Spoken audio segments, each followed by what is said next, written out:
There's just something about combat sports that can't be matched by any other sport. Is it the violence? Is it the colorful characters? Or is it the fact that it can end in seconds, annoying people who have been expecting a long bout? Well, whatever it is, fights can end really quickly in combat sports. Here are 15 of the shortest ones.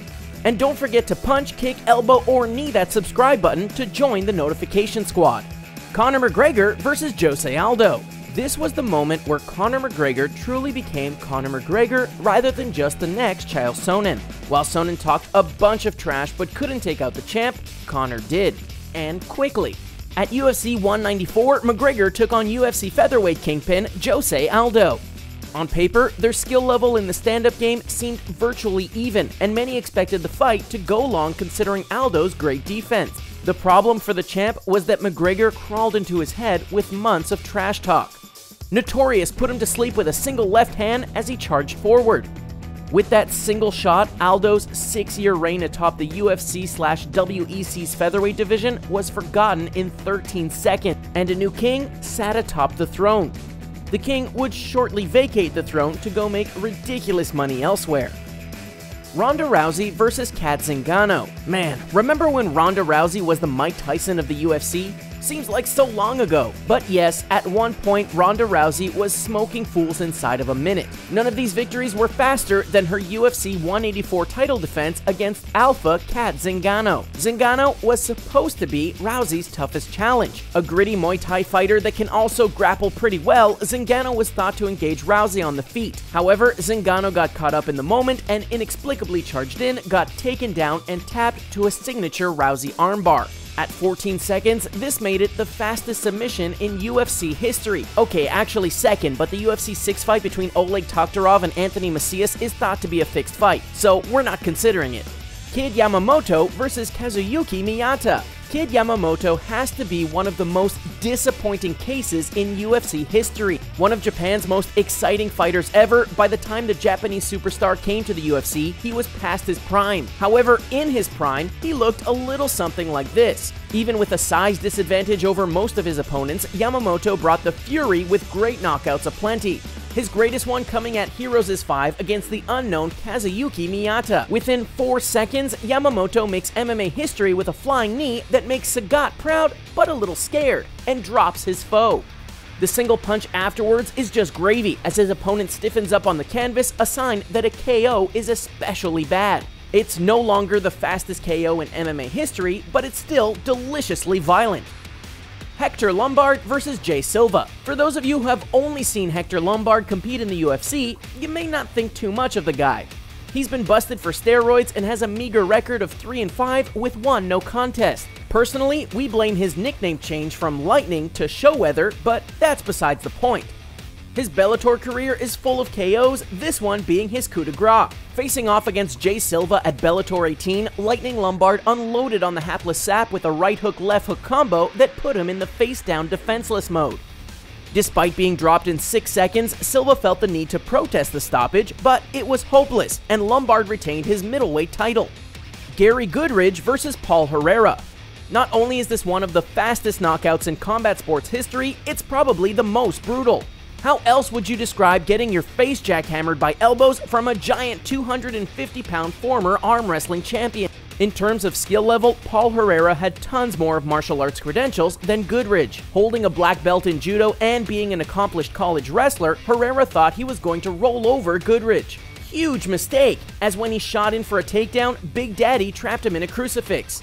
That's already bad enough, but this was the calm before the storm, as he rained elbow after elbow into his skull until the ref stopped the fight. How did this happen? Well, apparently friends of Goodridge told him that they heard his opponent was a skinhead. Yep, that would do it. BJ Penn versus CAOL Uno. A word advice to CAOL Uno: what may work in film doesn't always translate into success inside legitimate sport. Case in point, UFC 33. In a fight that would play across highlight reels for years to come, UFC Hall of Famer the prodigy BJ Penn earned his first title shot by destroying the Japanese lightweight. As the fight starts, Uno runs at Penn and launches a flying kick as if out of a Bruce Lee movie. Penn easily moves out of the way and counters with an uppercut that puts Uno on the mat and pounds him until he looks like a murder victim. It only took 11 seconds. They did have a rematch later on, and Uno did not attempt that again. Smart move, Uno. Johnny Hendricks versus John Fitch. Before Johnny Hendricks became one of the saddest cases in the UFC for his numerous weight-cutting failures, Big Rig was set to be the next big thing at welterweight.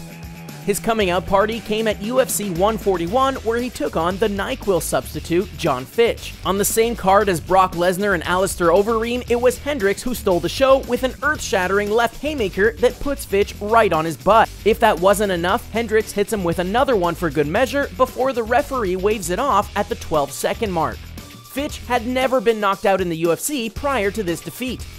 We've been talking about the quickest fights, but we're asking you the opposite here. What is the longest fight in combat sports history? Stay tuned for the answer. Chan Sung Jung versus Mark HOMINICK. Mark HOMINICK is a man that when the UFC absorbed the World Extreme Cage Fighting's featherweight and bantamweight divisions was supposed to be a big star. It didn't pan out that way, this fight being a big reason for that. At the time, HOMINICK came off a disappointing but gutsy performance versus 145-pound champ Jose Aldo. In his home country of Canada at UFC 140, he was set to get back on his feet against the exciting but not very accomplished Chan Sung Jung. Unfortunately for the Canadian, he was floored just seconds into the first round and put away. After missing a sloppy left hook, the Korean zombie responded with a right straight and followed up with a ground and pound that got him the stoppage. HOMINICK's career would never recover, losing twice more before retiring at the age of 31. Dennis Alexio versus Stan Longanides.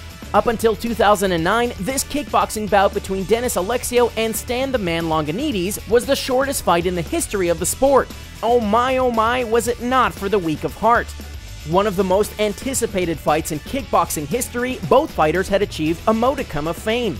Longanides was a star in his home country of Australia, and Alexio had starred in the movie Kickboxer alongside Jean-Claude Van Damme. 3 years after the film's release, Alexio suffered the worst night of his career. After a mere 3 seconds, the Aussie throws a leg kick that seems to do nothing. A couple of seconds later though, and Alexio flops to the mat with a broken tibia and fibula. Though the fight officially went down as 16 seconds, realistically, the fight should have been half of that. So let us crown this fight as having lasted only 8 seconds. Ryan Jimmo versus Anthony PEROSH. Ryan Jimmo's career and life was tragically cut short just last year as the result of a parking lot altercation. While we didn't see all we could about his MMA career, he at least had this incredible moment to remember him by. On an otherwise horrendous event, seriously, UFC 149 is a contender for worst UFC event of all time, but Jimmo delivered an all-time classic. It took him only 7 seconds to lay leather on the face of over-the-hill veteran Anthony PEROSH, knocking him out with a right hand. The knockout wasn't anything flashier, but just you wait. After the fight, Ryan Jimmo busted out some robot dance moves that has to be the greatest post-fight celebration ever. Rest in peace, Jimmo, you are missed. RYOHEI MASUDA versus Takahiro Kuroshi. Us saying the names of those fighters, even if we did probably butcher them, lasted longer than the fight. Let that sink in for a second, or two, because that's how long this fight lasted. In the long-forgotten promotion of rings, two Japanese fighters squared off on July 19, 2008 in Tokyo to make history. Unfortunately for Kuroshi, he would be on the wrong side of it, as he made the eternal mistake of blindingly charging an opponent with their hands down. Add in a savage right hook from Masuda and it's over just like that. Awesome as the punch was, we gotta give more credit for the awesome backflip Masuda does at the end as well. We give it a 10 out of 10 for performance. Okay, well 8 out of 10 because you flubbed the landing. Ian Jacobs versus Stanley Nandex. Have you ever watched the scene from 300 and thought to yourself, you know what, King Leonidas would make a great kickboxer? Well, my friend, do we ever have you covered? In November 2009, Ian Powerhouse Jacobs was just another kickboxer trying to make a comeback at the ripe old age of 39. In his return fight to the sport after 8 years, he took on a man by the name of Stanley Headhunter Nandex. Little did anyone know that Jacobs was going to make history. In less than 2 seconds, Jacobs glides across the canvas and unleashes a front kick from the back leg that obliterates Nandex's chest.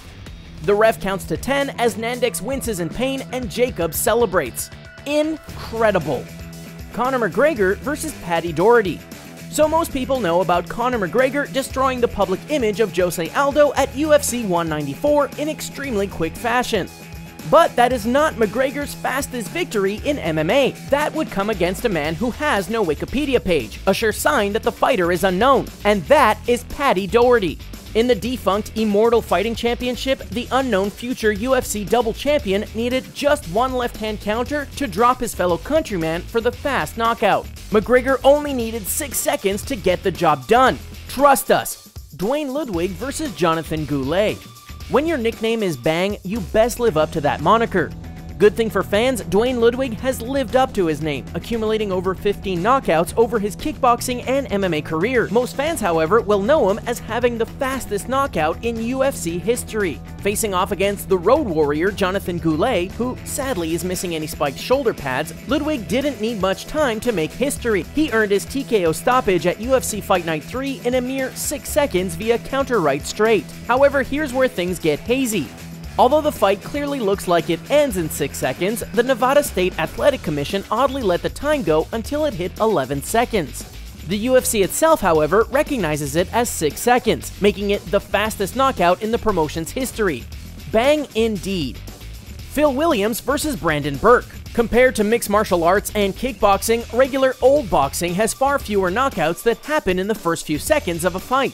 Maybe it's the general, more composed nature of boxers or simply less attack options, but that doesn't mean it never happened. Now, none of us here at the Sportster have ever stepped into a boxing ring and went toe-to-toe with another person wanting to punch our head off our bodies, but we don't think running forwards with an open guard is a good idea. Brandon Burke sure did though, and he paid the price by being dropped with one punch by the Drill Williams. Can somebody say, Toro, Toro? So you've waited, but probably not as long as the crowd waited for this fight to be over.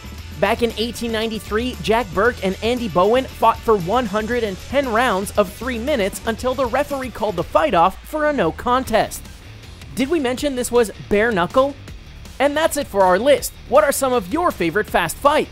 Let us know in the comments section below. I mean, we can't even get off the couch in the time it takes some of these fighters to knock out another person. Don't forget to like this video, share it, and subscribe to The Sportster for more awesome content. Thanks for watching!